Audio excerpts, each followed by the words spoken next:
Can you guys hear me okay? Here Yep. for good afternoon, everyone. Hello. Hello. There goes the sirens.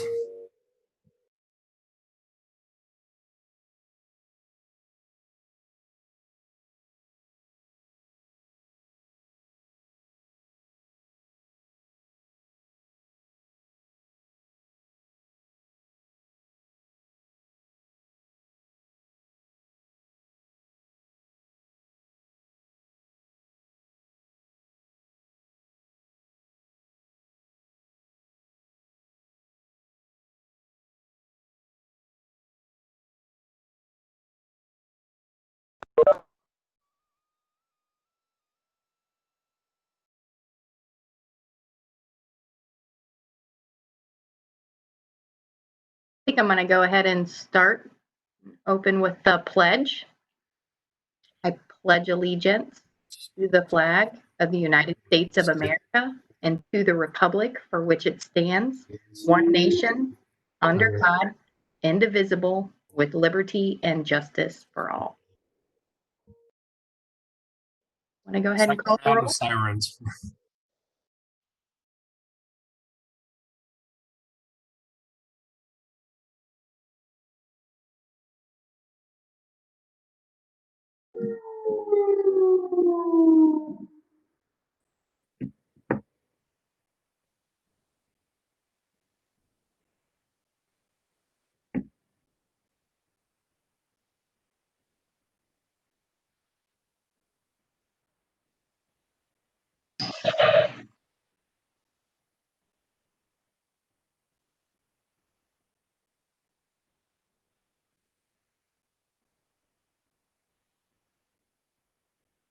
Want to go ahead and call the roll? All right, Trustee Jessberger, Trustee Sierra, Trustee Sword. I am here. Here. And I think Trustee Jessberger had a prior work engagement, so she will not be present today. Okay.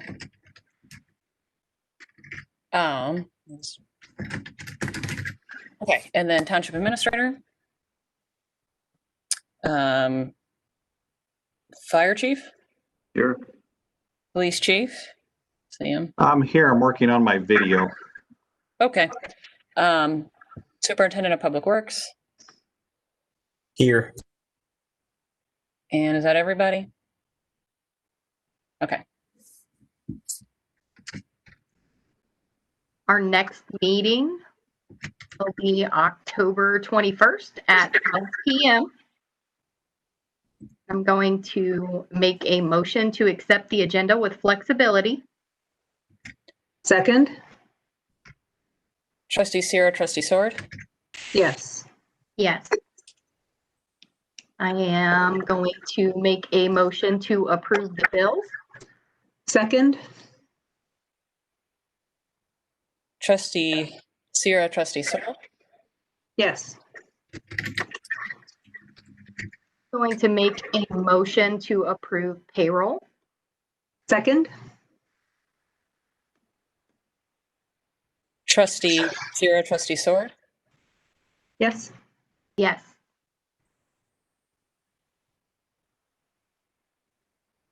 I'm going to make a motion to approve the August fiscal report. Second? So August 1st, and my sound is good? Mhm. Okay. August 1st, we had an overall fund balance of $6,166,158.12. Revenue in the month of August was $302,625.21. Expenditures in the month of August was $417,175.51, leaving us with an overall fund balance of $6,051,607.82.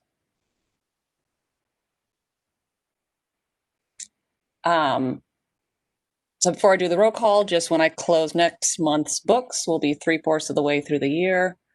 And I'll be touching base with all the department heads and sort of start getting ready for the end of the year. There's no major other highlights. Second half real estate did post in August. It was per usual, a little less than the first half. So everything's on par for this year. Ready for the roll call? Yes, ma'am. Okay, Trustee Sierra, Trustee Sword. Yes. Yes.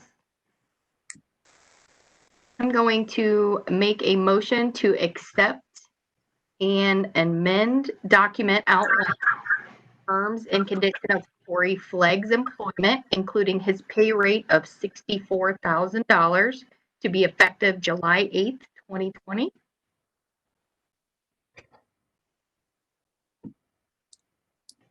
I saw Trustee Sierra second, just you're on mute. Okay, Go ahead and call the roll. all right, Trustee Sierra, Trustee Sword. Yes. Yes. That's what happens when you switch your video button with your mute button. I did that before the meeting. All right, we're going to move on to committee and team reports. I will start with the produce market. Just a friendly reminder that this Friday is our produce market. It is back at 30 Cleveland Avenue. So it is a drive-through style market, a little bit different. We are having people come down Brandon to the back of the complex. They will then drive through the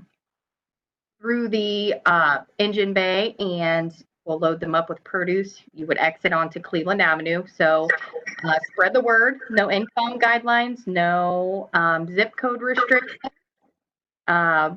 It looks like we'll have free naloxone being handed out once again at this market as well.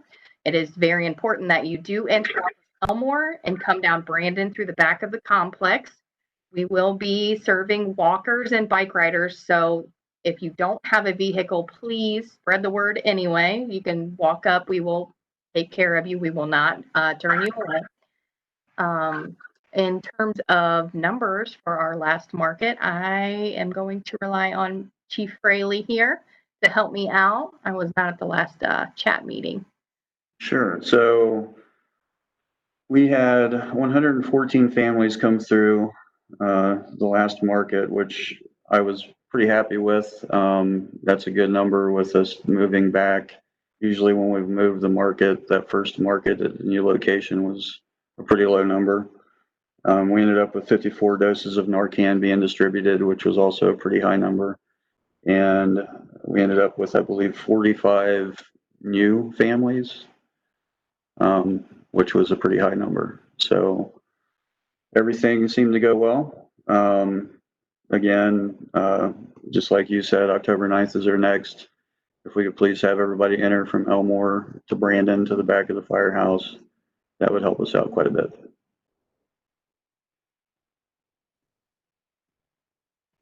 Anybody else? I'm going to move on to Township Administrator, Mr. Huffman. Thank you. First item under my area is a request a motion authorizing the township administrator to amend and publicize an RFQ for proposed salt barn construction. I know the township's been through this process before, but the last bids, I believe, were very high. So we're hoping to maybe amend a little bit to try to get what we need in a reasonable amount. I'm going to make a motion authorizing the Township Administrator to amend and publicize the RFQ for proposed salt barn construction. I second. Trustee Sierra, Trustee Sword. Yes. Yes. Second item is to request a motion to provide support for the Franklin County engineer for the proposed East Cook Road project, requesting MORPC attributable funds The proposal would fall between Carl Road and Cleveland Avenue. It would include refurbishing the sidewalks on the north side of the road, as well as installing a multi-use trail on the south side, as well as improving the roadway itself. So all this is a letter to Morpsey supporting the construction so that hopefully the engineer's office can receive additional points for the project so they can get additional funding. All right, I'm going to make a motion to provide support to the Franklin County engineer for the proposed East Cook Road project, requesting MORPC attributable funds. I second. Trustee Sierra, trustee Sword. Yes. Yes. The third item is just a discussion regarding Halloween, because I know there's been a lot of questions and concerns about what will happen with Halloween this year. I believe in the past, the townships kind of followed Morpsey's, the Mid Ohio Regional Planning Commission's recommendation. They're recommending that it be held Thursday, the 29th from 6 to 8. I mean, obviously that can be changed based off any community's decision. Right now, both the state, county, and Columbus Public Health have agreed that it is possible to hold Halloween with certain requirements. I do have that documentation that if we decide to move forward, we can get that out to our residents so that they're aware of what is being recommended for trick or treat. If any family should decide their children want to participate. And I know we've had some internal discussions too about how that might look with the police and the fire department. There's concerns about crowding around vehicles. So I don't know if anyone else on the call has any additional information or. So with the date, we kind of typically stick with the same date that Columbus Trick or Treat happens, or Beggars Night, just because our boundaries are so broken up throughout the township itself. Right. Well, one house is Columbus, the next is township. So Columbus is proposed to be on the 29th as well. Mhm. Yeah.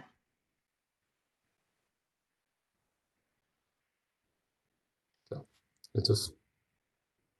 Did anyone else have anything they wanted to add into that? I didn't know if we wanted to talk further about any other arrangements or not.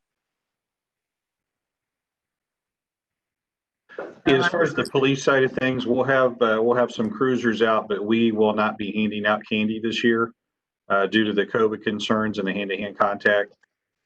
So for those residents watching, typically we have the cars out. Both sides of the township, officers typically would hand that out, but we will not be doing that this year.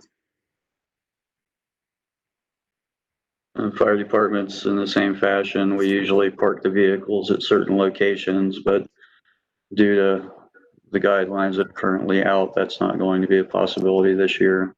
In fact, just looking at the stuff in the last couple of days, CDC is listing the handing out of candy a moderate to high risk activity. So obviously there have to be other means of distributing the candy when they're out. Yeah, I would so think go ahead, Trustee Sword. I would just say have the most current recommendations from both CDC and state health available and regularly posted between now and Beggars Night, just to keep everybody up to speed on what and how to be assisted if you choose to participate in Beggars Night. And I think while we have information at our disposal, which we'll be getting out on social media. We can post it on our own website. I just don't want to miss an opportunity to say for those few folks watching that a community bowl that children reach into to take candy out of is not okay. Thinking about dispersing candy in a distant manner is key here. So there are lots of creative ways to solve that problem. You can look on public health sites. You can look on our site. Give us a call if you need to, but let's not just assume that you can just do this and hand this out in the same old fashion. So, thanks. Absolutely. It's going to be different. Keep in mind social distancing if you are out and about. I know kids are very eager to kind of cram up to a front porch. Let's just all be extremely careful and stay healthy and have fun. It's, I think, up to each family to determine what's best for their family as well, whether they're going to be handing out or if they're on a trick or treat. If you don't plan on handing out treats, then best to keep porch lights off. So we'll just advertise that Clinton Township would follow Columbus for the 29th from 6 to 8 if families decide to participate one way or the other. And last but not least, not something I'm happy to have on the agenda, however, is a resolution to accept the resignation of Information Specialist Rachel Adams effective October 16th, 2020. So moved. Second. I just want to say thanks to Rachel for all of her help and dedication to the township. She'll be greatly missed. But we also wish you good luck. I second that, and particularly coming into a position that was a brand new thing for us, and all we really knew was that we wanted to communicate better with our community. And since during Rachel's tenure here, to see the website redesigned, to see the community newsletter grow into what it has, and all her efforts at social media, just we really appreciate it. If I could just say, of my short tenure here, she's been very helpful with helping me get my feet on the ground, as well as helping out with kind of a weird COVID new hire type situation. So Yeah. she will be missed. And that's all I have. All right, Trustee Sierra, Trustee Sword. Yes. Yes. All right, we're going to move on to fire. Chief Fraley.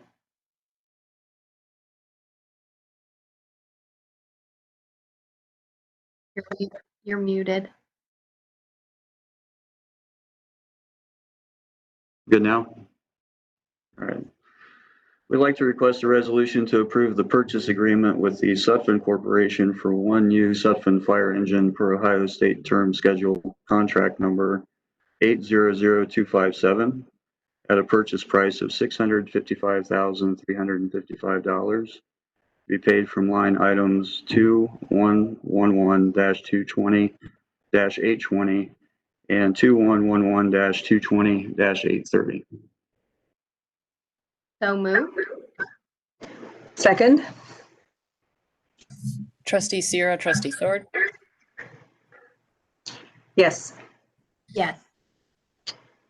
And just to add a little to that, this was a 2-year process of building these specifications for this truck and meeting with different vendors and negotiating pricing. We had several demo models brought to our location. We had all members have a chance to take a look at all of the different types of vehicles that are available to us. Sutphen stood above the rest with the quality and craftsmanship. And the fact that we have local maintenance with them with 2 locations and also mobile service. Our last engine, the 2012 Pierce, was developed with firefighter safety in mind, and we're continuing along with that with this new truck.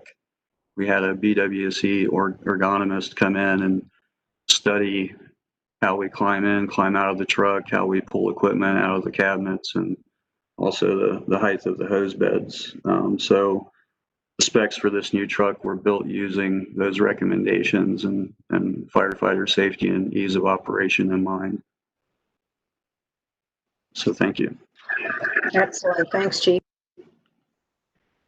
Next, we'd like to request a motion to approve resolution number 20-10-010 to adopt and approve the execution of a lease agreement by Chief Fraley for the purpose of a lease purchase for a new fire engine.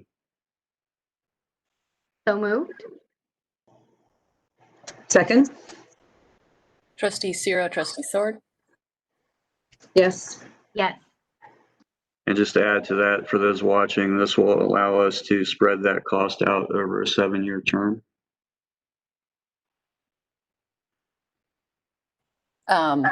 Also new for us with these leases is just, they're coming out of 2 line items because we have to keep principal and interest separate. So just an accounting tidbit. And I emailed out the monthly report to you guys. So for September 2020, we responded to 604 incidents, averaging 20 a day. The engine responded to 271. Medic 61, 305 incidents. Medic 62 responded to 6. The first responder vehicle responded to 5 incidents, and I responded to 17. The division logged 85 hours of training on various EMS and fire topics. I completed a community risk assessment course delivered by the National Fire Academy, and a fire safety inspector course is in process. And actually, we just finished one in September. We just started another one today. It'll be done by the end of this month. The fire safety inspector conducted 28 inspections and updated pre-planned books with current information for building contacts and occupancy use. Inspector Feldman is also the instructor for the fire safety inspector courses. And under community outreach, our firefighters assisted with the free produce markets on the 11th and 25th. For the month, we had 84 doses of Narcan distributed by the Columbus React team and OSU at those markets. And for the commodity supplemental food program, we had 35 boxes of food were distributed throughout the township to our residents. And using flexibility, I would like to add in another discussion item, which is the holiday parade. And some thoughts along the lines of keeping our residents safe and also our members during the COVID-19 pandemic. We have been discussing internally a little bit, just trying to come up with different ideas. And right now, I know, like I previously stated, CDC is still listing handoff of materials to people as a moderate to high risk activity. We have some concerns with being able to do that during the parade. We talked about having Santa mounted on the fire trucks this year, basically waving as he goes by in the neighborhoods, but not on foot to avoid the potential for crowds. So with that, we've talked about having Santa do the parade through the community and maybe having a drive-through for candy distribution. Again, that would limit the potential exposure to fewer members having that occur. So, thoughts, anyone? Another thing that came to mind this morning was our packing of candy boxes. That's something that we're going to have to probably figure out as well, safety wise. I know that's usually a big deal with lots of volunteer help every year. Something to just kind of juggle around and maybe do some homework on the best way to accomplish that. Just my 2 cents. Yeah, Chief, you're muted again. So while you are, I'm just going to Sorry. jump in. It's okay. Trustee Sword, we had a little bit of a conversation yesterday during department heads, and we're talking about perhaps needing to shift to different kinds of candy this year, that something that's already individually wrapped, and I'll let Chief take it now that he's back. Right, talking about the bulk items that we had, such as the well-known peanut clusters, and also our orange slices. Those are a little bit of an issue right now. So this year is going to look a lot different. You know, hopefully being back to normal next year, but this year we're going to have to change things up quite a bit. So the bulk items that are not wrapped obviously are not a good thing this year. Candy would have to be pre-wrapped. We talked about having just our staff doing the packing, and we were talking about actually doing bags instead of boxes this year. So those are some of the changes that we already know have to take place. But again, the actual event itself is still at question. And I will miss the peanut clusters. I'm not a big peppermint fan, but we're discussing if we can do this, how to do it safely, and we'll certainly update the public once that's figured out. Absolutely. So I think one of the reasons that we wanted to bring it here was to try and kick the can a little further down the road. I wasn't comfortable just in department head meeting, for us to just sort of, decide there. We want to for sure get it, your input, Trustee Sword, but for me, I like the idea of still having a parade with Santa waving, still having our equipment out there, still having our residents have the chance to see us, and we can, wave at each other and all that. And the candy, I'm not that attached to it. I want people safe. If we don't have a drive-through or a handout at all, I'd be okay with that. I know that will not be easy for a lot of residents who might like to do that. And in that case, that's where I'm just deferring to Chief. If he feels like he can do it and do it safely without, a bunch of risk to our folks, I'm just going to go with your call on that, Chief. So if we want to do the drive-through, I can get behind it, but I can also get behind just saying this is an unusual year and we're going to have a parade. But that's just my 2 cents, and I'm done. I am perfectly fine with having mounted on a truck for a parade, just with the premise that we won't have any crowding. If we have to do no candy, I'm also okay with that. It would just be super tragic for that parade to not occur. I don't think it's ever been canceled, has it? Just during 2 years during the Korean War was the only time, but yeah, the parade's not going to get canceled. It's just how it's going to look this year is the only different, and obviously what we can offer during that parade. Sure. So, we're currently doing drive-through produce markets. Obviously, we have it down on how to keep the people safe when that occurs. So I know we can make that happen. Yeah. And that's the direction we'll go for now, unless we, in between now and then, we may have some CDC rules change. They may have some loosening up of some guidelines that may allow us to move forward with the way we used to do things or a little more closely to it. But if not, then that's the direction we'll head in. Sounds good. Thankfully, we're already committed to a postcard for this event. And so this year we can use it a little bit differently to let everyone know, that some of the changes. Right. And I just want to add that another township usually did a Labor Day parade and they had folks drive through their fire bay instead. So we all know we're not the only community dealing with COVID. Obviously, we're not having an open house. This is the month we usually would do an open house. So I'm tired of COVID, as we all are.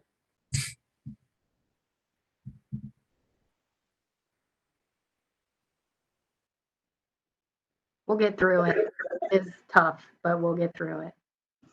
So stay tuned, as everything is ever changing. All right. So we're going to move on to police. Chief Jones? Hi, good afternoon, everyone. First item I have is to request a purchase order in the amount of $2,536.31 payable to Krieger Ford for an engine repair and replacement of water pump and head gasket to Cruiser 206 to be paid from line item 2081-210-323. So move. I second. Trustee Sierra, trustee Sword. Yes. Yes. Second item I have is a request a resolution accepting the resignation of Sergeant Ben Newman effective October 5th, 2020. So move. I'll second. Trustee Sierra, trustee Sword. Yes. Yes. My third item, I'd like to request a resolution to place full-time officer Jamie Burr as acting sergeant at step 1 sergeant's pay. That will be for the evening shift supervisor until we can have a promotional process take place sometime next year. With everything at the end of the year and some things going on, we really want to wait till the first of the year to make that process occur at that time. Do you have an effective date for that? I would make that effective today.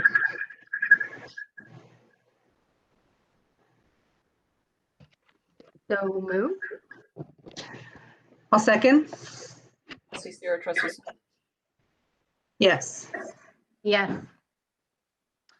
The other thing I have is to advise the board and department heads, I will be out of town next week in Painesville at Lake Erie College completing executive command course. It's the last course of the series, and that'll be from October 12th through the 16th. Thanks for doing that, Chief. Absolutely.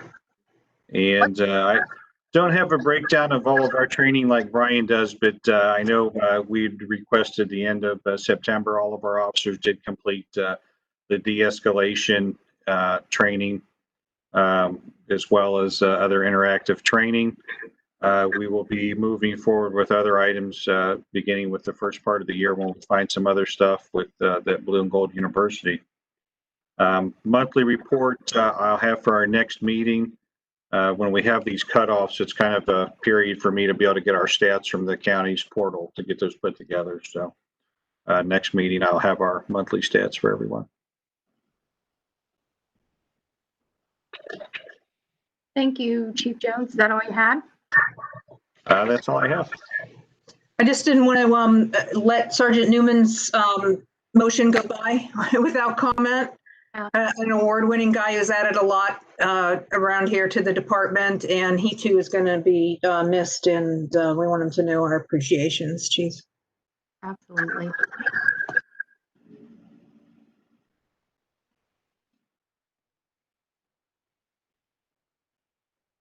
I'm going to move on to public works. Good afternoon, everyone.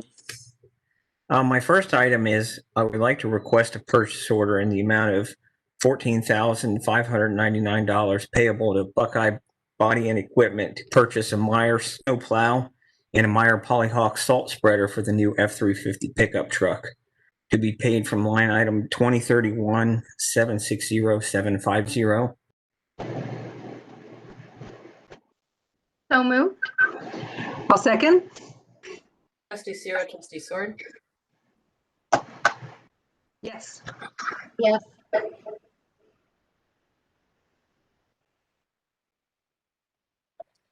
I'd just like to add that this will give us a fourth pickup truck that's capable of plowing the parking lots and the streets.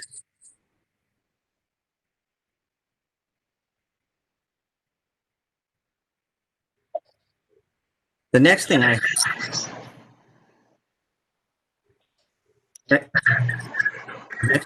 have is the discussion of the traffic patterns at the corner of Case and Dresden.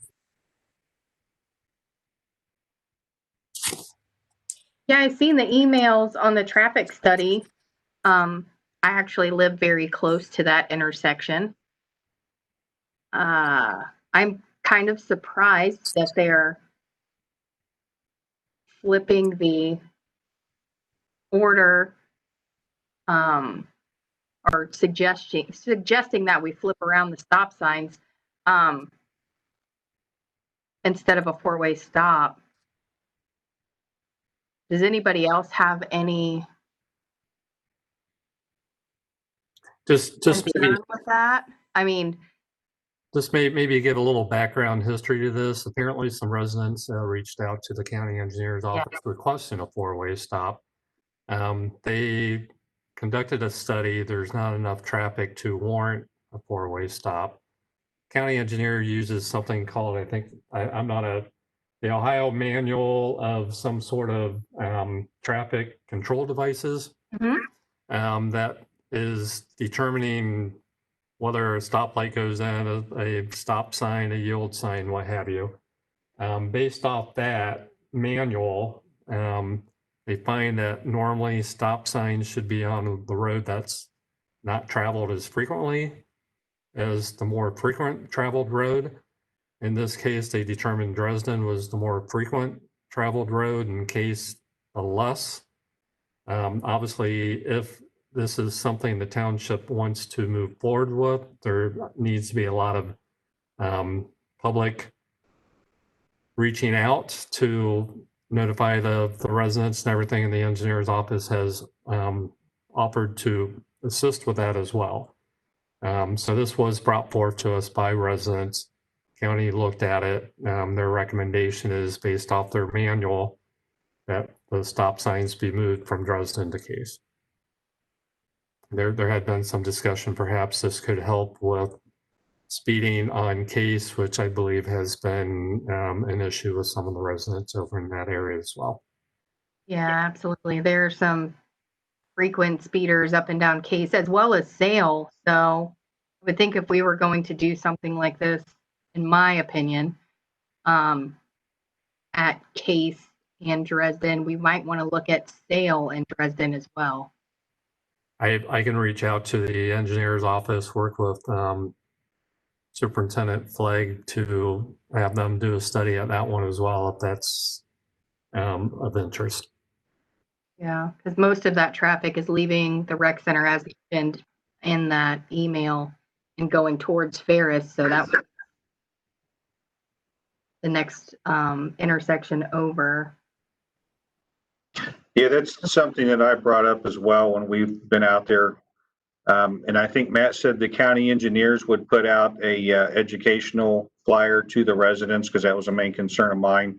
People that have lived there for a long time, they see a new stop sign and just kind of do what they always do. So The change in traffic just overall. So people are going to have cars stopping in front of their home, not used to that now.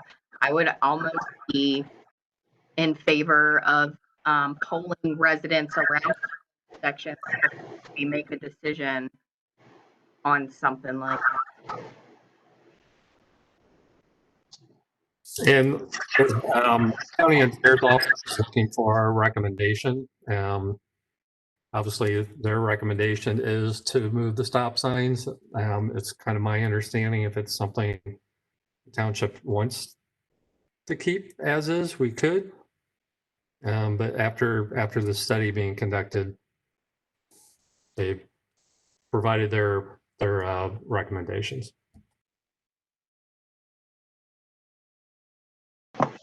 So I'm actually in favor of the change. I think it's counterintuitive to approach an intersection and be on the secondary road and not be the person stopping. I think it's counterintuitive for people on the primary road to be the one stopping.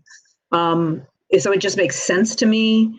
I think it's going to be a change for everyone, not just the people living there, but people who drive there who don't live anywhere nearby. So it'll be interesting. I'm interested to see what kind of education the county has in mind that they will help us with. Is that a flyer? If so, I think we also need to do more. I think Superintendent Flagg in his email had maybe even suggested some stripes or some signs before you approach the intersection. So all of that is, can still be decided. I think, we want to go above and beyond when it comes to being able to educate folks. So, and I guess I would also support, if there are other intersections in the neighborhood that we need to look at, fine, we should do that too. So yeah, there's that. I do agree. Probably greatly decrease the amount of speeding going straight up and down from like Walford to Estates on both Sale and Case. But yeah, if we're gonna move them, I would definitely want Sale Road looked at as well, Sale and Dresden, because it makes no sense to do it in one spot and then one block over not do the same.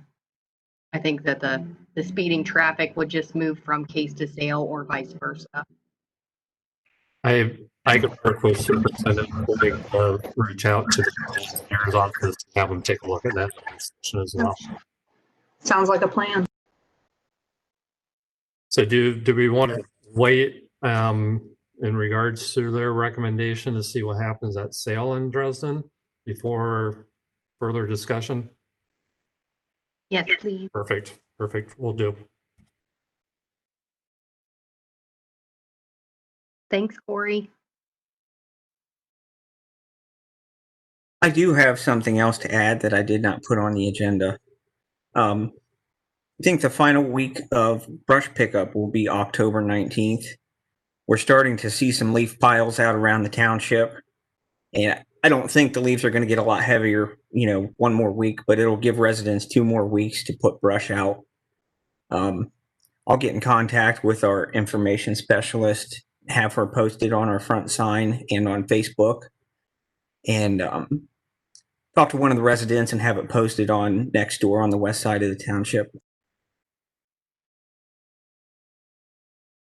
I think we have a West Side account, do we not?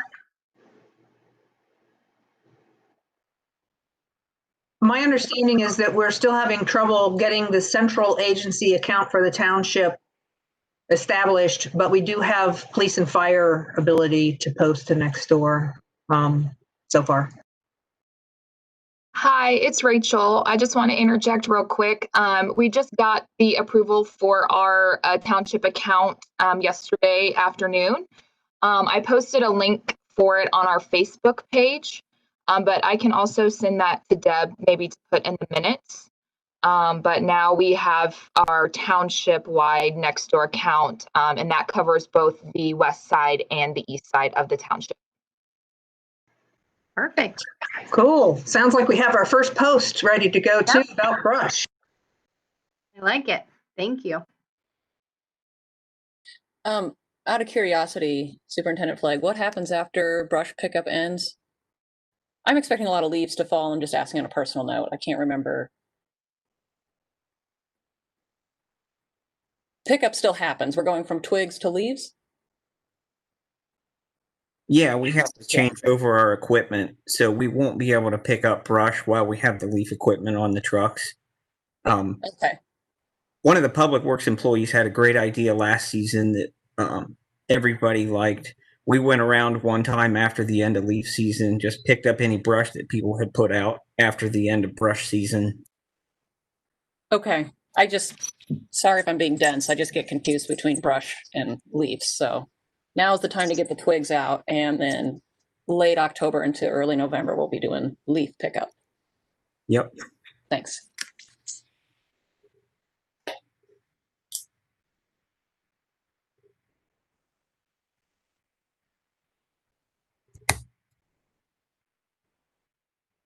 Then we have the monthly report. Is that all you had, Corey? Yep, that's it. Thank you. Like code enforcement had no new business. I'm going to move on to appreciation. So I have a couple. Chief Jones, I just wanted to say thanks for helping us out with the chat and the drive-through and getting our traffic patterns set up. That worked out really well. Greatly appreciated. And also Trustee Sword, who during our last drive-through, we started to have a little bit of an attendance scare, where we had an initial group come through and it slowed down quite a bit. So she decided to go Facebook Live at our market, and that actually drove in another 50 people. So she saved the day at our market. That made a big difference between a lot of leftovers and very little leftover. So thank you much. Absolutely. I wanted to give some appreciation to Chief Jones as well, and all of our lovely volunteers from many different sources, who help make our produce market happen. We have a lot of very dedicated individuals that tirelessly come together every single market to make sure that we have everything rearing and ready to go, from public works to our police to our fire, BESA, everybody. It's an amazing thing. If you have not been to one of our free produce markets, you should absolutely make it a point to come down, whether it is to get some free produce for yourself or a family member. Stop by and volunteer. It's a great experience, and one you won't be sorry you did. I'd like to give a shout out to one of our local residents, Mr. Odell. We've got him trained in some traffic control back at the gate there, and he is very happy to wave the folks in. So I just want to give a shout out to him and all his help. I think he's been coming to all the produce markets, whether they were at Schottenstein's or here. So he's here bright and early before we kick off, and we've got him helping with traffic. So thanks, Mr. Odell. He's helped years ago in one of the around Earth Day cleanups as well. So regular volunteer.